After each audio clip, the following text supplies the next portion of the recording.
Dery Sulaiman yang pernah tergabung dalam grup band Bernafas Religi bersama Sunu ex Mata Band tengah disaput rasa khawatir. Sebagai orang tua, Dery gundah gulana ketika 2 minggu terakhir putrinya Alisa Spicak tak pulang ke rumah.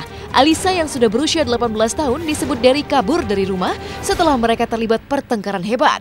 Dery yang mengaku terlalu keras mendidik sang putri dibuat terkejut ketika mendapati Alisa sudah tak berada di rumah sekembalinya ia dari berdakwah. Kepada orang yang membantu Dery di rumah, Alisa mengaku ingin pergi ke Bali. Dan sebelum pergi, Alisa juga meninggalkan sepucuk surat untuk Dery dan sang ibunda agar tak mengkhawatirkan dirinya. Ini sebetulnya runutan proses remajanya dia ya. Dari kecil tuh sering dimarahin, gak ada masalah kan. Kalau dia salah dimarahin dia santai aja. Tetap aja dia sayang, dia baik sama abinya, sama mamanya. Tapi setelah baru-baru ini nih, kemarin dia ketika ditegur dia ada salah, dia salah memang. Dan itu tidak bisa ditoleransi salah itu. Cuman ketika ditegur dia malah bantah. Gitu. Kaget saya. Ya, karena anak bantah kita kan jadi emosi kan. Pulang-pulang nggak ada dia di rumah. Kemudian yang jaga rumah bilang dia pergi bawa koper. Pergi kemana? Yang dia bilang pergi ke tempat bagista, dipesanin taksi online, mau pergi ke airport. Dia bilang sudah izin sama Abi sama Mama mau pergi ke Bali. Maka kami tahu dia di Bali. Besoknya kami susul ke Bali langsung cari dia ke tempat teman-teman yang ini semua. Tapi bilang nggak tahu, nggak ada semua. Tapi dia tetap menenangkan, aku sholat kok, aku baik-baik aja, jangan khawatir. Aku udah komitmen, aku nggak akan pulang. Aku akan kerja, nyari kerja, mau cari uang sendiri. Gak mau nyusahin mama, gak mau nyusahin Abi. Itu aja, bahasanya terus. Terus makanya kita diam aja, kita nggak lapor polisi, nggak lapor media kan. Sejak meninggalkan rumah, Alisa disebut Dery selalu berkomunikasi kepada sang ibunda. Tapi 3 hari belakangan handphone Alisa sudah tak bisa dihubungi sama sekali. Hal ini pula yang mencuatkan kekhawatiran Dery dan sang istri hingga akhirnya mereka melapor ke Polda Metro Jaya. Tetapi benarkah Dery mencurigai seorang wanita bule yang diduganya memberi pengaruh kepada Alisa sang putri? 2 hari yang lalu lah, 3 hari yang lalu itu lost kontak, HP-nya nggak bisa dihubungin, saya diblok, mamanya diblok, kita mulai panik, mamanya mulai nangis-nangis. Makanya saya lapor, saya bikin laporan kemarin di sana, dia mau tolong, tapi dia bisa tolong kalau HP-nya nyala kan baru ketahuan kan. Ya, tapi kita yakin dia di Bali. Karena nggak mungkin Ica tuh mau pergi sama orang yang nggak kenal. Kita sudah tahu sih sebetulnya curiga orangnya, cuma kita nggak bisa menuduh sebelum kita tangkap betul mereka di sana, Ica di sana.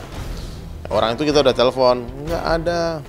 Orang bule perempuan. Iya, saya pernah ribut sama orang itu dulu. Ada masalah lah dulu. Masalah utang piutang dan sebagainya. Kita di Bali kan kita muamalahnya sama bule, Bang. Dan ketika Alisa sudah 2 minggu tak pulang dan 3 hari terakhir tanpa kabar sama sekali, orang tua mana yang tak gelisah? Hal ini pula yang membawa istri Dery turun langsung mencari putrinya di Bali. Lalu seperti apa rasa penyesalan Ustadz Dery saat memarahi putrinya terlalu keras hingga harapannya agar sang putri bisa kembali ke pelukan mereka? Ya, masih kita belum ketemu. Di Bali, pergi ke Bali. Iya baru kemarin pergi ke Bali. Balik sejak dia nggak bisa dihubungin, dicari lagi ke Bali. Betul-betul khawatir hari ini. Dan kekhawatiran itu memuncak sampai saya nggak bisa tidur lagi, saya gelisah. Aduh, apalagi di rumah lihat kamarnya dia kosong. Maka saya sudah bilang sama dia waktu masih bisa komunikasi, maafin Abi, saya minta maaf. Maafin Abi, saya minta maaf. Minta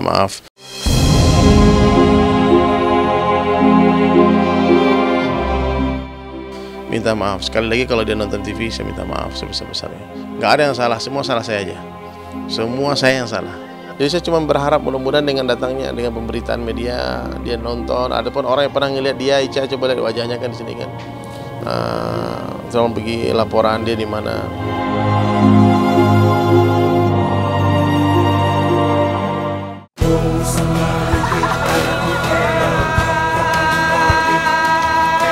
Bersuka cita insan di negara Dari kesedihan Ustadz Dery Sulaiman, di lain kisah, gegap gempita ajang Asian Games 2018 yang akan digelar 6 bulan lagi di Indonesia sudah kental terasa. Kamis kemarin secara resmi, MTech Group memberi pengumuman mengembirakan bahwa ajang yang akan digelar mulai 18 Agustus hingga 2 September 2018 mendatang akan disiarkan oleh SCTV, Indosiar, dan platform MTech Group lainnya.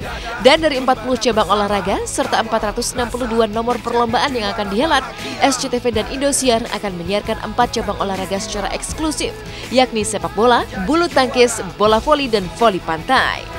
Bersukacita, insan di negara yang bebas merdeka, rukun damai. Hari ini kita memberikan suatu statement resmi bahwa MTech merupakan broadcast official daripada Asian Games. Jadi tentu saja kita akan mengerahkan berbagai platform media kita, mulai dari SCTV, Indosiar, O-Channel untuk free to air-nya. Lalu juga kita ada PayTV atau Next Media, dan kita ada online platform yaitu video.com yang kemungkinan besar kita akan menggunakan BBM. Kita nanti akan menggunakan blok waktu, jadi pada saat Asian Games dilakukan, setiap hari mulai dari 12.30 sampai pukul 7 malam, kita akan menyiarkan semua pertandingan secara live. Kita juga akan menyiarkan 4 cabang eksklusif yaitu sepak bola, badminton, bola voli, dan bola pantai di jam manapun. Ajang Asian Games yang diikuti oleh 45 negara dengan 15.000 atlet yang akan ikut serta, segala persiapan juga terus dikebut segala instansi terkait demi kesuksesan ajang 4 tahunan tersebut. Tadi atletik sudah mulai masuk barang-barang equipment-nya dan masih ada waktu. Insya Allah saya rasa kita ini, tapi kita terus perbaikilah, terutama di transportasi ya, karena kita tahu dari hasil tes kita, dari hasil village ke tempat pertandingan, kemarin waktu kita tes dengan jalan darat dan tol itu kira-kira 41 menit. Tapi ketika lewat jalan tol itu bisa 27 menit. Karena memang di tes event ini kan tidak jualan tiket kita mencoba sistem tiketing kita. Dan saya yakin juga pasti masyarakat juga masih terkaget-kaget untuk jalan dari pintu VIP barat ke dalam, pasti masih kaget ya. Tapi ya inilah kultur yang kita harus lakukan.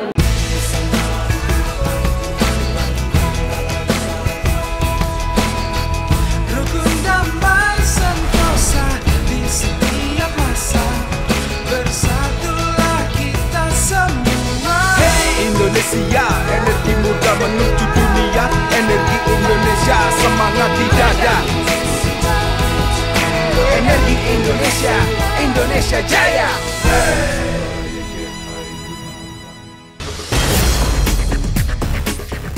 Setelah Tessa Kaunang melaporkan Sandy Tumiwa ke polisi, benarkah kekasih Tessa juga akan memperkarakan Sandy karena merasa difitnah dan dicemarkan nama baiknya?